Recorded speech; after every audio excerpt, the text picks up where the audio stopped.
Timur'unda lelemin yaşı kalya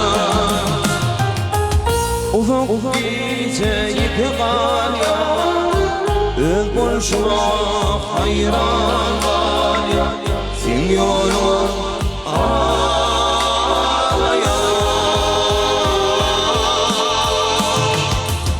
Ufak gidecek kalya Öz boşuna hayran kalya Sin yolun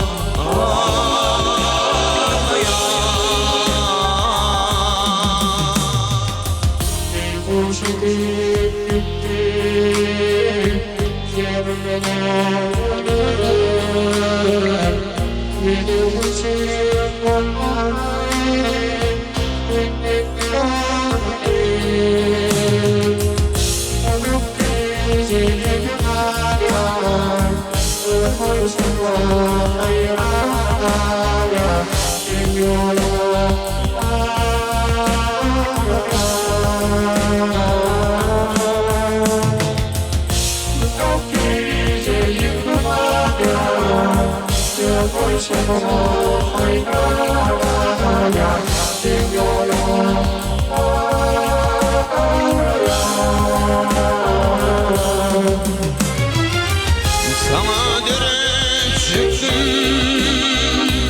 ince aynımı Yarımsızım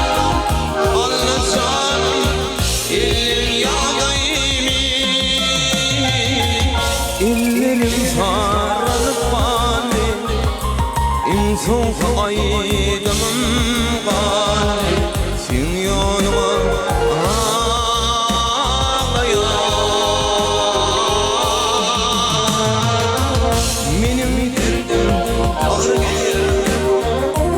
Sin yoluma dövüp olyan Sin yoluma ağlayan